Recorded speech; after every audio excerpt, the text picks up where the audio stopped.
Tonight, we step into a world that was at once familiar and strange, the Victorian age. A time when industry roared, cities swelled, and yet the simple matter of keeping clean was anything but straightforward. Imagine drawing a bath where water had to be carried by hand. Soap was a luxury, and the air itself carried the scent of coal smoke and crowded streets. Hygiene, for the Victorians, was not just about washing. It was tied to class, morality, and even survival. In this story, we'll wander quietly through their bedrooms, their washrooms, and their public baths, tracing the rituals and realities of what it meant to be clean in the 19th century. And by the end, you may find that Victorian hygiene reveals far more than dust and dirt. It uncovers how a society truly saw itself. So, settle in and let us drift back into the quiet, curious realities of Victorian cleanliness. Part 1. Bathing Rituals and the Rarity of Soap. Hey everyone! Tonight we're drifting back to the 19th century, into the quiet and not-so-fresh world of Victorian hygiene. So, settle yourself under the covers, let your mind slow down, and imagine a time when stepping into a warm bath was not the soothing ritual it is today, but more of a rare logistical headache. Something closer to moving furniture than self-care. The Victorians, for all their rigid manners, lace collars, and insistence on being respectable, were not exactly known for smelling like lavender fields. In fact, most people in the early Victorian age bathed so infrequently that the very idea of being freshly washed was almost a luxury performance. And if you're picturing people hopping into hot baths every evening after supper, best to gently lower that expectation. Because more often than not, bathing was not a ritual of nightly relaxation, but rather an ordeal of water hauling, fire tending, and hoping you didn't accidentally freeze to death while waiting. Now, to be fair, bathing had been sporadic in Europe for centuries. Public bathhouses had existed in medieval and early modern times, but they carried a reputation for both immorality and disease. By the Victorian age, especially in Britain, many of these communal baths had fallen into disrepute. The middle and upper classes preferred their own basins, tin tubs, and eventually elaborate bathroom fixtures. The working poor, however, often didn't have that option. For them, water was heavy, coal was expensive, and soap. Real soap was practically a luxury commodity. Let's picture this in daily life. You wake up in 1850 in London. You're in a terraced house if you're middle class, or a cramped tenement if you're not. You don't simply turn a tap. That would be too easy. Instead, water is drawn from a pump in the yard, or if you're unlucky, brought up from a communal source down the street. It is carried in heavy pails, sloshing on your boots, and every drop must then be heated on a stove or over a fire. A warm bath requires coal, kindling, patience, and a certain resignation that by the time the tub is full, you will no longer feel like bathing. And what is this tub? Not the elegant claw-footed beauties we associate with Victorian bathrooms in period dramas. At least not yet. In early and mid-Victorian homes, it might be a simple wooden or tin tub dragged out into the kitchen. Children often bathed first, with adults following in the same water, slightly murkier each round. Yes, the order mattered. Eldest son often had a small advantage over the youngest, because of course he did. Soap, meanwhile, was another matter. The Victorians inherited a world in which soap making was still somewhat artisanal. True soaps were made from animal fat and lye, often coarse and unpleasant to use. They were harsh on the skin, stripped oils mercilessly, and left behind a certain squeakiness that only someone from the 19th century could find reassuring. Commercial soap was taxed in Britain until 1853, meaning it was deliberately expensive. Imagine telling an entire society that washing themselves would cost extra. Naturally, this ensured that only those with money could afford to smell tolerable, while the rest simply soldiered on in more natural aromas. When the tax was finally repealed, soap making flourished. Industrial names like Pears began to advertise their wares to the middle classes, who were increasingly obsessed with respectability and cleanliness. Pears transparent soap, which you may have seen in those quaint Victorian adverts with rosy, cheeked children, became the first mass-marketed soap bar. Its advertisements suggested not only cleanliness but also moral purity. Being clean was no longer just hygienic, it was virtuous, a sign of good breeding and proper character. But still, soap did not necessarily mean daily bathing. More often, it meant a quick scrub at a washstand with a jug and basin, focusing on the face, hands, and perhaps the feet if one was ambitious. The torso, that could wait. Many Victorians believed that excessive bathing was unhealthy, that exposing the skin too often to water might weaken the body or invite illness. Cold water, in particular, was viewed with suspicion. Hot water was difficult to produce, so most settled for the occasional sponge bath and called it respectable. Of course, the wealthy played by different rules.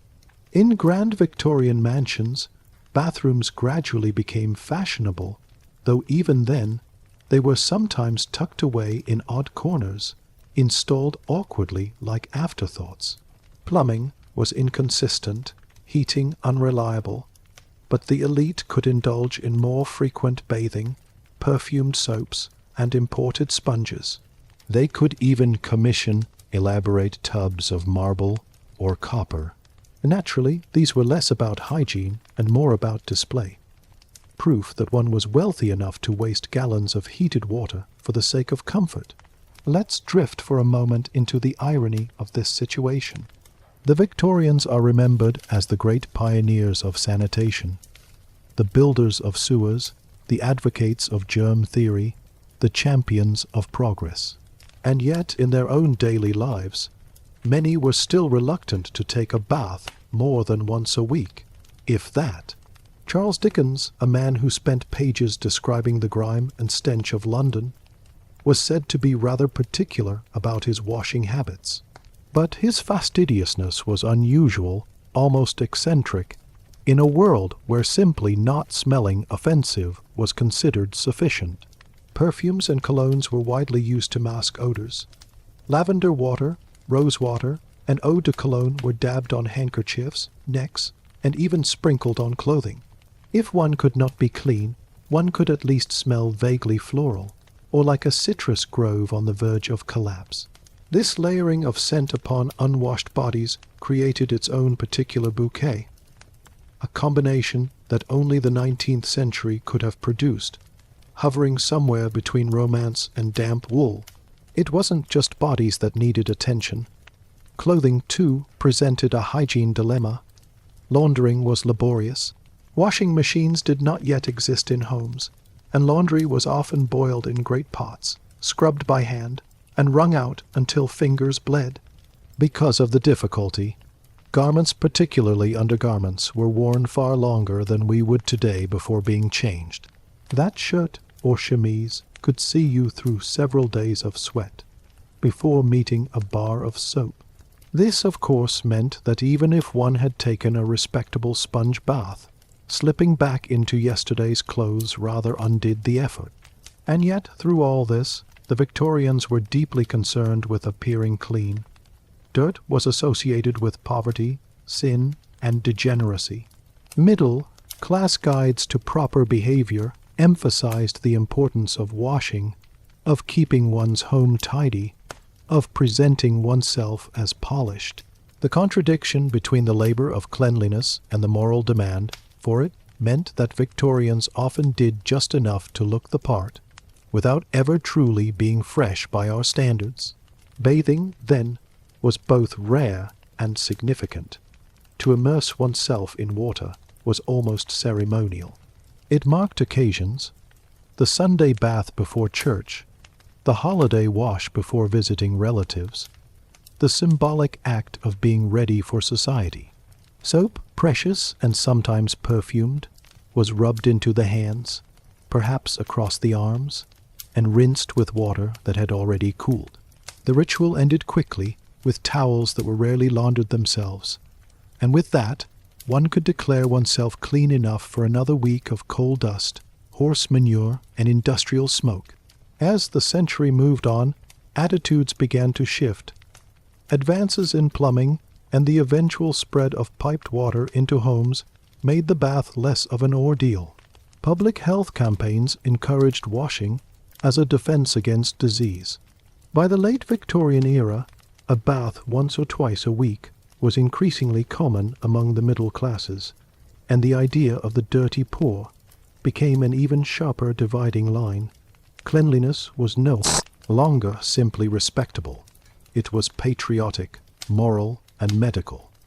The Victorians slowly embraced the notion that soap and water were not enemies to the Constitution, but allies to survival.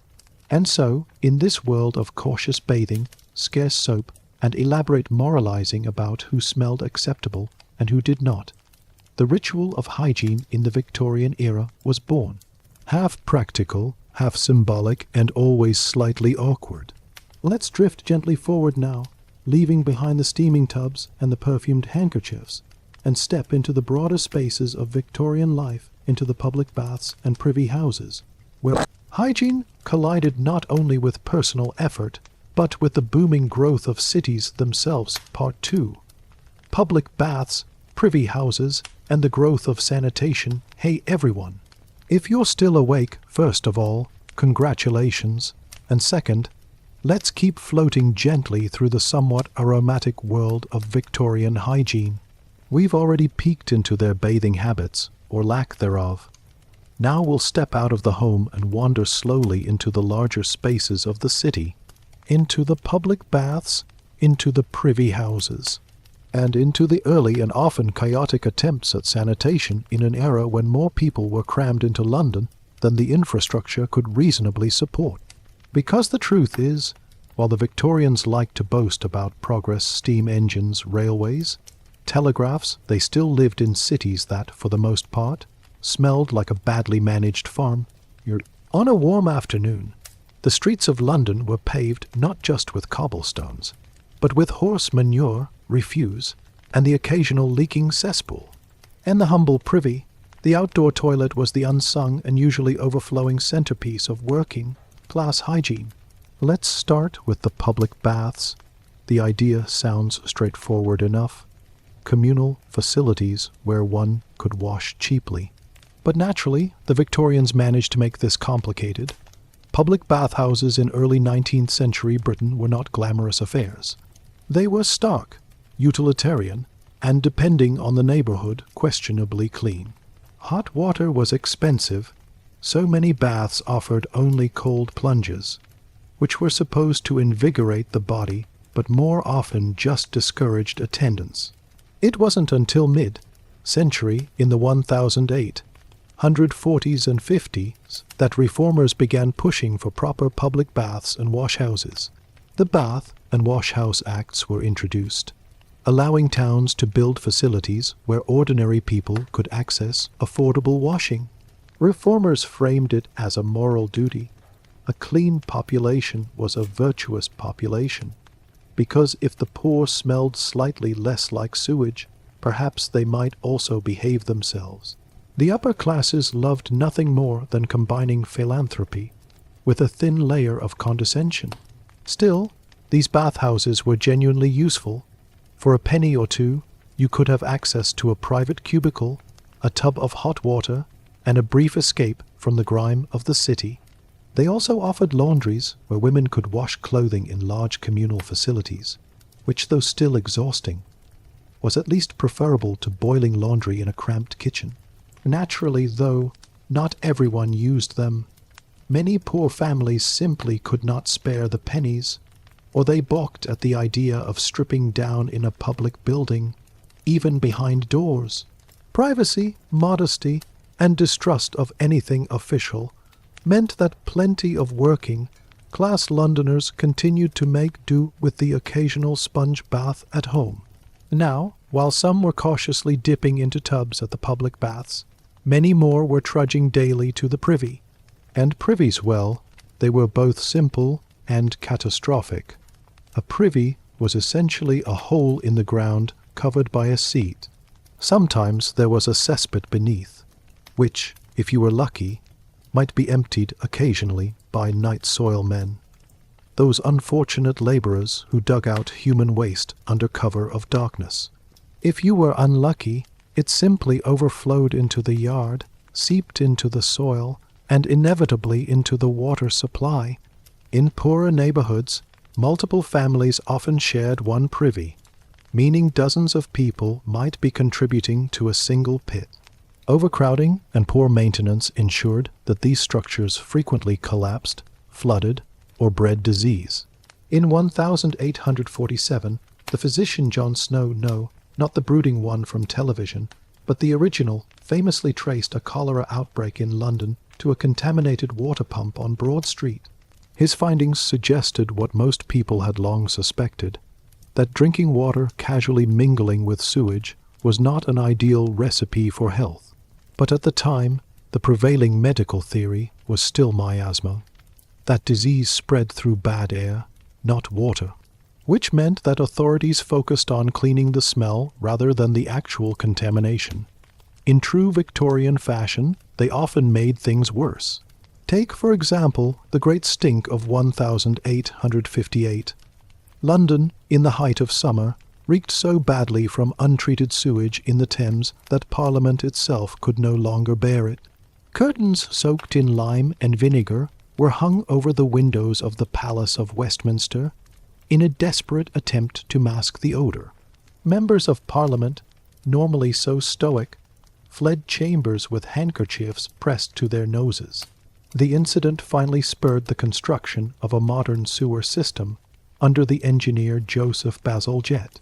And so, ironically, it was not compassion for the poor dying of cholera that triggered reform, but the fact that the Thames was simply too smelly for lawmakers to sit comfortably. Bazalgette's sewers were one of the triumphs of Victorian engineering. Miles of underground tunnels carried waste away from the city and into treatment works downstream.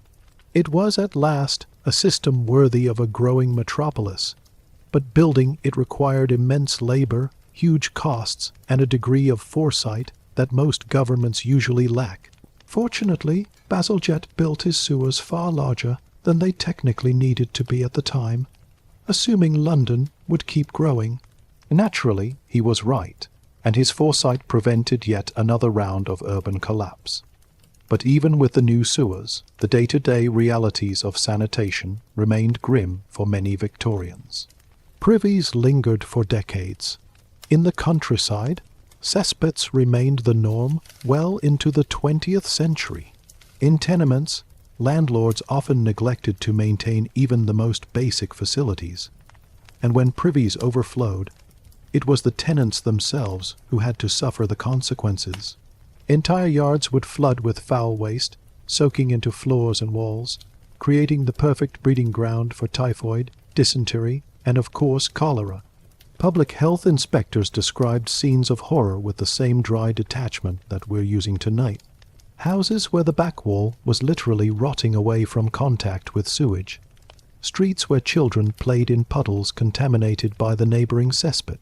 And families who drew drinking water from wells situated only a few feet from their own latrines. It was less home, sweet home, and more giant petri dish with curtains. Of course, the wealthier classes avoided most of this. They had water closets, indoor toilets that used flushing mechanisms, sometimes quite elaborate, with handles, levers, and even decorative wood paneling. The famous Thomas Crapper brand, while not single-handedly inventing the flush toilet, certainly popularized and improved it, and nothing delighted a Victorian gentleman more than boasting about the superior pressure and plumbing of his home, while conveniently ignoring that half the city still relieved itself in a backyard pit. Let's drift for a moment to the social symbolism of sanitation. For Victorians, cleanliness was not only about health, but about class. The respectable middle class wanted to distance themselves physically and morally from the poor, who were stereotyped as dirty, disease-ridden, and irresponsible. Public health reform was sometimes genuinely compassionate, but more often it was driven by fear. that the filth of the poor might creep upward into the lives of the respectable. Disease, after all, had no respect for social boundaries, and so sanitary reform became both a health campaign and a social crusade. Pamphlets urged the working classes to keep their homes tidy, to ventilate their rooms, to scrub their floors, and to wash their children. The implication was that if one became ill, it was probably one's own fault for not being sufficiently clean. This neat shifting of blame allowed the state to avoid full responsibility, while still looking industrious and benevolent. By the late Victorian period, progress was visible. The sewer system reduced outbreaks. Public baths spread to more cities. Municipal water supplies improved, but privies, slums, and the ever-present struggle to stay clean on little money remained part of daily life. Hygiene was always easiest for those who could afford it, and always hardest for those who needed it most. So, the growth of sanitation in Victorian Britain was both a triumph and a tragedy. A triumph in engineering, in the gradual recognition that sewage should not flow past one's front door. But a tragedy in that reform came so slowly, and so often only when the stench reached the noses of the powerful. And with that, we'll drift onward. We've explored the world of steaming public baths and overflowing privies. Now let's turn more quietly towards something softer. The social meaning of cleanliness itself. Why Victorians came to see hygiene not merely as a matter of health, but as a mirror of their very morality and respectability. Part 3. The social meaning of cleanliness. Hey everyone. If your eyes are still open at this point, you're already doing better than most of the Victorian children forced to sit through long lectures on proper conduct at the dinner table. Tonight we're still floating through the everyday rituals of cleanliness, or the lack of it in the 19th century. Only now we're moving into softer territory, not just how Victorians washed, or where they went when nature called, but what those acts meant to them. Because in Victorian Britain, hygiene wasn't only about keeping disease at bay. It was also about morality, about class, and about the delicate art of making sure your neighbors knew you were respectable, while pretending you didn't care what they thought. Let's begin with a basic observation. Victorians lived in a society obsessed with appearances. Cleanliness was a form of social signaling. To be clean was to be virtuous, disciplined, and properly civilized. To be dirty was to be slovenly, immoral, and probably destined for prison. It's not surprising, then, that the humble bar of soap became a kind of moral talisman. Advertisements didn't just promise that soap would remove dirt. They promised it would remove sin. A spotless collar implied a spotless soul. And naturally, manufacturers leaned into this. Pear's soap, for instance, didn't merely market itself as cleansing, but as uplifting. Their iconic ads suggested that soap could turn the rough child of the working class into a picture of innocence, rosy, cheeked, and angelic, if only someone cared enough to buy the right brand. Of course, this conveniently ignored the fact that soap was still relatively costly, and that coal, water, and laundry services required both time and money, which meant that being clean was much easier for those who could afford servants, bathrooms, and endless hot water. But this is Victorian Britain. We're talking about fairness was never really part of the plan. Cleanliness was also tied to national pride. Britain, at the height of its empire, liked to imagine itself as the cleanest, most civilized nation on earth. Colonial discourse frequently contrasted the supposedly hygienic habits of the British with the uncleanliness of colonized peoples. That these judgments were based on wildly biased observations did not stop Victorians from believing them. Washing with soap became part of Britain's civilizing mission abroad. Missionaries carried bars of soap alongside Bibles, convinced that salvation required both spiritual purity and a good scrub. One missionary even wrote, in all seriousness, that a bar of soap could do more for the heathen than a sermon, which was, if nothing else, brutally honest advertising for the soap industry. But let's drift back into the domestic sphere, where middle-class Victorians were polishing everything in sight. It wasn't only their hands and faces that needed constant scrubbing. Homes were expected to shine, floors scrubbed, windows wiped, silver polished, linens boiled, furniture dusted, and naturally, it was not the master of the house sweating over the washboard, but his servants. For the middle classes, cleanliness became another tool of control. A spotless home showed not only that you had money, but that you had authority over those who cleaned it for you. And if the servants failed in this duty, the house and therefore its reputation suffered. There's a reason so many Victorian manuals for servants included entire chapters on scrubbing. Employers demanded it. Dirt was not merely a nuisance, it was seen as an enemy to morality. A dusty carpet hinted at laziness.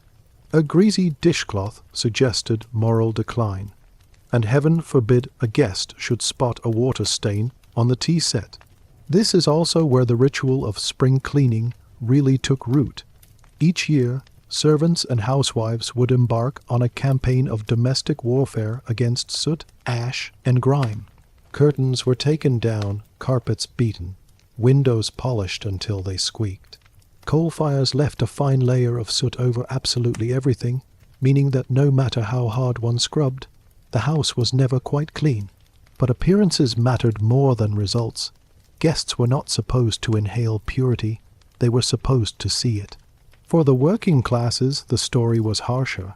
Respectability was still demanded, but resources were scarce. Reformers often urged the poor to keep tidy homes, ignoring the reality that 10 people living in 2 rooms without running water were never going to resemble a middle-class villa. Inspectors visiting slums often wrote with dismay about filthy conditions, though they rarely paused to note that many families lacked basic facilities, or that laundry could cost nearly a day's wages at a washhouse. Cleanliness, in other words, was weaponized as a way of blaming the poor for their own misery. If they were dirty, it was seen as evidence of moral failure rather than structural neglect. And yet, many working-class families still strove for cleanliness because they understood how much it mattered socially. A scrubbed doorstep, freshly washed pinafores on the children, and a bit of lavender water dabbed behind the ears could help preserve dignity. Pride in appearances was often the only defense against the endless condescension of reformers. Families might go without food in order to afford coal for hot water, or pawn clothing to pay for laundry soap, because being labeled dirty was worse than being labeled poor. Now, let's drift for a moment into the world of etiquette manuals. No Victorian household was complete without at least one pompous little book, instructing young ladies and gentlemen on the proper art of presenting oneself to society. These guides were filled with pronouncements that now sound faintly absurd. One insisted that a lady's hands should be spotless at all times, lest she betray slovenly habits. Another recommended that young men carry handkerchiefs not just for use, but for display, preferably scented and always pressed. Even fingernails were scrutinized. A dark line beneath the nail bed was more than unsightly. It hinted at a disorderly, perhaps even immoral, character. Naturally, royals and elites took this performance to theatrical extremes. Queen Victoria herself was a stickler for cleanliness, at least symbolically. She famously loathed foul smells and demanded that her palaces be aired daily, even in the dead of winter. Her insistence on fresh air meant that courtiers were often forced to shiver in draughty halls, all in the name of health. At Balmoral, she expected servants to scrub the floors daily and keep every hearth spotless. And yet, the Queen herself was known to wear the same black mourning clothes for decades after Albert's death. One might call it personal cleanliness with just a touch of obsessive gloom. Prince Albert, meanwhile, was famously enthusiastic about sanitation reforms. He supported the installation of flushing toilets and promoted public health measures. But in his private life, he was sometimes mocked for being priggish, so earnest about hygiene that his children found him tiresome, which, given the alternative of cholera, might have been unfair.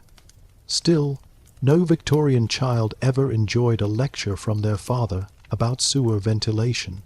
The connection between morality and cleanliness also extended into religion. Sunday baths became common, not because Victorians wanted to lounge in hot water on their day of rest, but because appearing at church with a dirty face was considered scandalous. Families might skip meals, but they would rarely skip the Sunday wash. Soap and salvation were both applied liberally before stepping into the pews. Ironically, while Victorians were busy scrubbing away dirt at home, their cities remained coated in layers of soot and filth from industrial pollution. London was perpetually smoggy, coal smoke blackened buildings, stained laundry, and left the very air tasting faintly of ash. But here again, the focus was not on the impossibility of keeping clean, but on the necessity of appearing to have done so. The dirtiest city in Europe contained some of its most fastidious housewives, each scrubbing daily in a futile war against the coal industry. And so, the social meaning of cleanliness in Victorian Britain was complex, contradictory, and often cruel. It was an expectation imposed on everyone, but one that only the wealthy could easily meet. It was tied to morality, class, empire, religion, and even gender roles. Men were supposed to appear fresh and vigorous. Women were supposed to be spotless, dainty, and scented like rose water. Children were scrubbed within an inch of their lives before being sent to school. And servants, those invisible engines of cleanliness, were expected to work endlessly, without themselves being noticed. To be clean was to be accepted, to be dirty was to be excluded, and in a society obsessed with respectability, exclusion could be devastating. So, as we drift onward, let's leave behind the moral sermons of soap advertisements and the endless scrubbing of Victorian servants. Let's step into the quieter spaces of personal habit, the little details of grooming, of daily washing, of teeth and hair and perfumes, all the small rituals that made up the daily dance of Victorian hygiene. Part 4. Daily grooming and domestic habits. Hey everyone. If you've somehow stayed awake through soot, soap, and sermons on morality, well done. But don't worry. This part is gentler. Tonight we're gliding into the smaller rituals of everyday Victorian life, the brushing of teeth, the combing of hair, the trimming of nails. All those small acts that people didn't think much of at the time, but which, strung together, paint quite a vivid picture of what it meant to be well kept in the 19th century. And, spoiler, it did not always smell very nice. Let's start with teeth. Dental hygiene in the Victorian era was not so much a science as it was a vague hope. Toothpaste, for instance, existed, but it was not quite what you'd want to squeeze onto your toothbrush tonight. Early versions were powders made from chalk, crushed cuttlefish bone, or even brick dust. Yes, brick dust. Imagine the satisfaction of scrubbing your teeth with the same material you might use to build a chimney. It did whiten the enamel, but largely because it scraped it right off. By the mid-century, pastes became more common, sometimes flavored with peppermint oil to make them tolerable. Colgate was actually already producing toothpaste by the 1870s, though not in neat little tubes. It came in jars. You dipped your brush in, along with every other member of your household, because germ theory was still making its way into fashion. Speaking of brushes, the Victorian toothbrush was a fairly simple affair. Bone handle, bristles made of hog hair. They worked in a blunt and slightly alarming way. Hog bristles did have a habit of falling out and lodging themselves between one's teeth, but that was considered a small price to pay for oral respectability. And to be fair, some Victorians didn't bother with brushes at all. They wiped their teeth with cloths or rubbed them with salt. Others simply chewed aromatic twigs and hoped for the best. Dentistry, as a profession, was still evolving, so prevention was not a high priority. Extraction was. Wealthy families, however, began to take pride in pearly smiles, at least until sugar consumption caught up with them. This was, after all, the great age of tea, biscuits, and confectionery. Cavities multiplied. By mid-life, many Victorians had lost a good portion of their teeth. False teeth were therefore in high demand, and while we might picture elegant ivory sets, the reality was grimmer. Some dentures were made of porcelain, yes, but others were fashioned from real human teeth, often sourced from the mouths of corpses. Waterloo teeth were particularly prized. After the famous battle, enterprising scavengers collected thousands of teeth from fallen soldiers and sold them to dentists. Later generations wore them with pride, often unaware of the origins. So if you ever feel self-conscious about modern braces, just remember, it could be worse. You could be smiling with the recycled molars of a dead Frenchman. Let's move gently upward to hair. Victorian hair care was an exercise in both patience and endurance. Shampoo, in the modern sense, was still developing. People tended to wash their hair far less frequently than we do today, perhaps once every few weeks.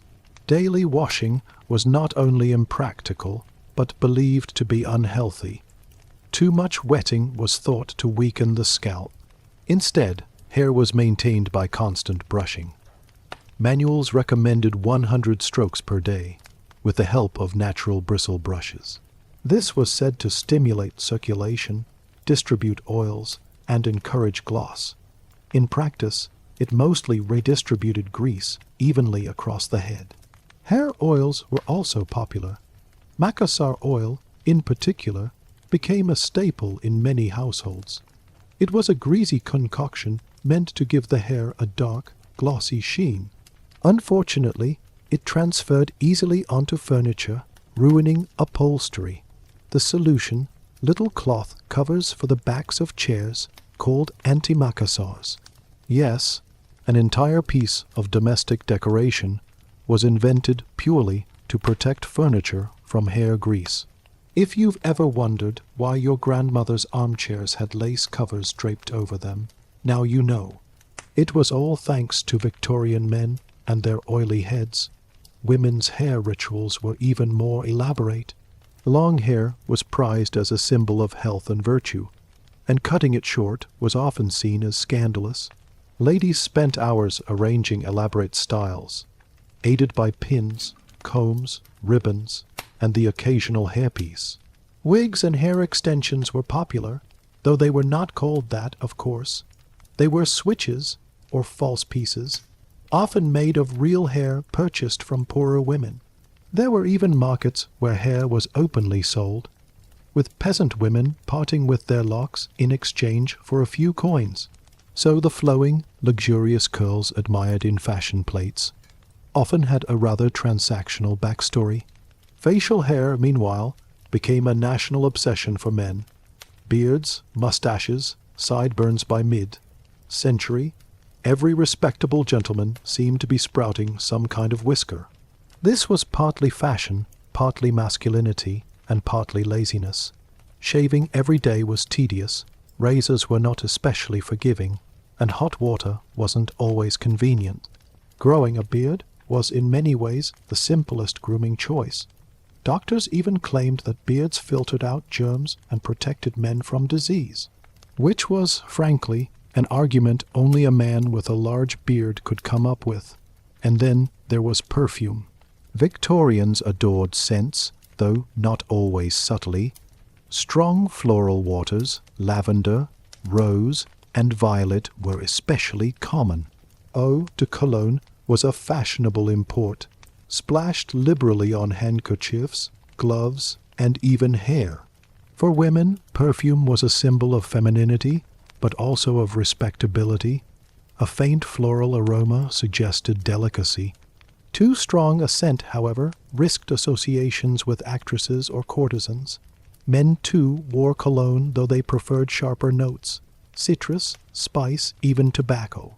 The irony, of course, was that perfume was often used less to delight and more to disguise. London, after all, did not smell particularly fresh. A heavy dab of lavender was sometimes the only defense against the realities of horse manure, open sewers, and coal smoke. Let's float now into the realm of nails and hands. For women especially, hands were scrutinized as symbols of refinement. Smooth, pale, well-kept hands implied a life of leisure. Rough, reddened hands implied labor. Manicures existed, though rudimentary, involving filing, buffing, and the application of oils. Nail polish, as we know, it was not yet common, though tinted creams were sometimes rubbed in to give a healthy shine. Gloves, however, were the real protection. No respectable woman left home without them. They shielded the skin from sun and soot, and also from the eyes of judgmental society matrons. A bare hand could be seen as careless, a stained glove even worse. Domestic habits intertwined with grooming in curious ways. Bathing, for example, was still not entirely routine. For many families, the weekly bath was the standard. The copper tub would be dragged into the kitchen, filled with heated water, and used by the entire household in turn. The order of bathing was usually patriarchal, the father first, followed by mother, then the children in descending age, with the last unfortunate often left with little more than a warm puddle of murky water. It was efficient, if not exactly hygienic. Public bathhouses became increasingly important for those without facilities at home. Reformers celebrated them as beacons of civilization, though patrons sometimes found them less than pleasant. Too crowded, too hurried, and too cold in winter, still they offered a chance at a proper soak, which was more than many tenement residents could manage. Clothing, too, was part of daily hygiene. Underclothes, especially, were supposed to be changed frequently, though frequently, in Victorian terms, might mean once a week. Laundry was such an ordeal, boiling, scrubbing, wringing, drying, that most people owned only a few sets. Stiff collars and starched petticoats were marks of cleanliness, even if the body beneath had not seen water in some time. Outer garments, heavy with wool or silk, were rarely washed at all. They were brushed, aired, and spot, cleaned, which meant, essentially, they absorbed years of smoke and sweat, while still being considered perfectly wearable. And finally, let's not forget the small but telling details of the domestic day. Mouthwashes made from vinegar or brandy, toothpicks carved from quills, the communal hairbrush passed around after dinner, the careful laying out of nightcaps, believed to preserve health by keeping the head warm during sleep, chamber pots emptied in the early hours, with or without complaint. Each act, mundane and repetitive, was part of the Victorian dance of grooming, not necessarily effective, not always pleasant, but socially required. So when we picture the Victorians' tight corsets, towering hats, starched cravats, we should remember what lay beneath. The brick dust toothpaste, the hog bristle brushes, the oil-stained antimacassars, the false teeth clacking quietly at dinner. These were the unglamorous foundations of their carefully polished image. And as we let that image fade, let's drift gently into the evening hours. The house is dim, lamps are lit, the final combing, scrubbing, and brushing of the day is done. Soon it will be time for bed, with all the little rituals that implied.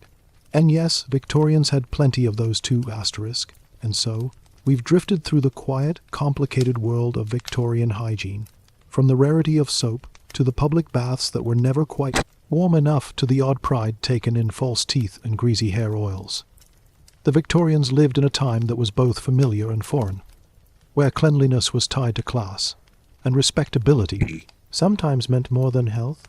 But tonight we can let their daily rituals rest, the empty wash basins, the stiff collars, the chamber pots waiting by the bed, all of it fading softly back into the gaslight haze of the 19th century. If you've made it this far, your eyes are probably heavy. That's good. Let them close now, and let the noise of the day drift away, like coal smoke dissolving into the night air. Thank you, as always, for spending this quiet time with me. Sleep well, and I'll see you in the next story. Asterisk.